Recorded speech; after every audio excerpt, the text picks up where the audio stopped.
So excited, Craft Beer Festival, August 17th and 18th as well. Fantastic stuff. The only thing, JP Fournier here with me, the only thing that I'm upset about is that you brought, what is this? What is this? I don't even understand what these are. Sample glasses. Shot glasses. Fine, you bring all these great beers and then you bring these, whatever. Paul Meek is here as well. Thank you. Good to see you, Jeff. You're very welcome. Right? Now that's a sample glass. We know each other well. All right. That's right. Listen, the Craft Beer Festival is on, and really what we're trying to do here, I suppose, is get people into some of the locals. That we have some really good beers around here, right? Absolutely. Yeah.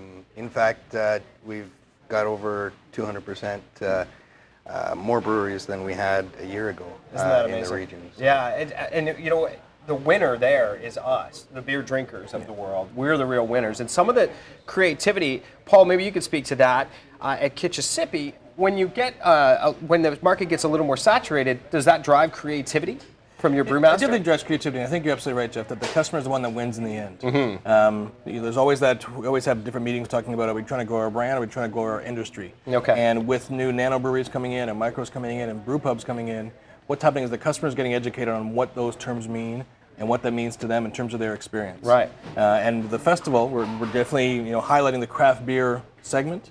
There's going to be a nice Eastern Ontario feel to it. Yeah. But there's going to be some great Ontario breweries, and we just got our first Quebec brewery coming in as well, so we're really excited about that. So hopefully the customers are going to have a great experience and educate in a very delicious way. And the point is to perhaps buy some space in the fridge for the craft brewers, right? Because we have some, like, is there any real hole that we have from a craft brewery standpoint in terms of types of beer? I think every type of beer is brewed.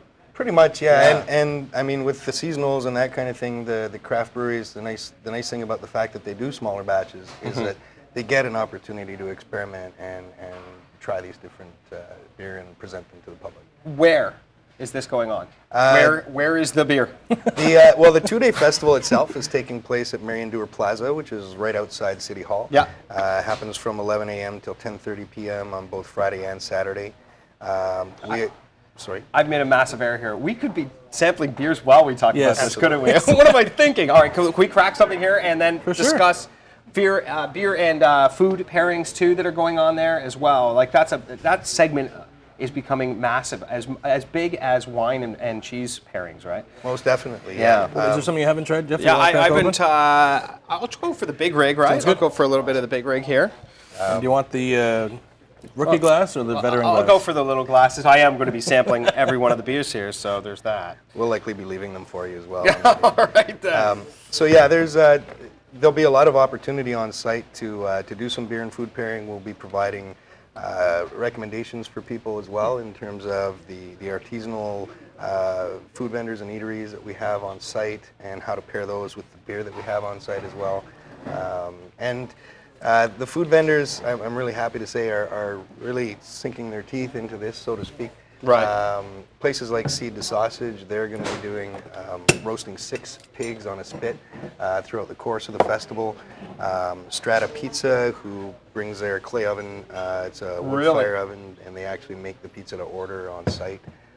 Spuds, which is a poutine, and their menu is ridiculously huge. They're also incorporating some broadhead beer into their gravy.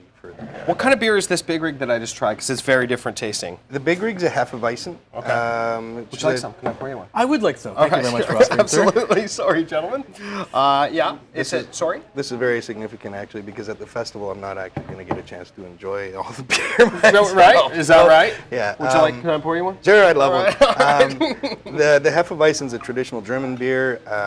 Comes from. It's very like a strong taste. It's not a weak beer, right? And that's the difference between German and Belgian wheats. So the Germans follow the Bavarian Purity Act using water, hops, malt, and yeast. The Belgians will tend to go a little more on the spicy side, sort of the mad scientist route, adding clove, coriander, orange peel.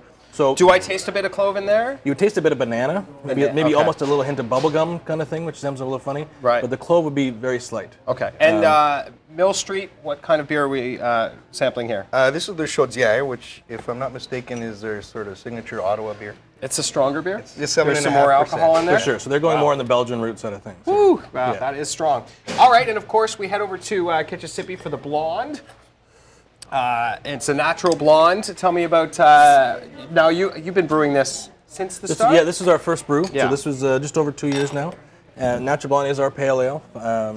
5.2% alcohol. We want to have a nice clean bitterness in the back. This was our beer that we presented to a lot of the restaurants and chefs to go with that food-friendly route. Bitterness in beer, just like tannins in wine, really work with the fat content of the dish. What would I eat with this? What would be a great pairing? A perfect pairing with steak frites. Yeah, So what it does is it cleanses your palate. The bitterness in the beer cleanses your palate, gets really you ready does. for the next bite. It's delicious. Sometimes you hear people just have a glass of wine and say, oh, the wine needs food.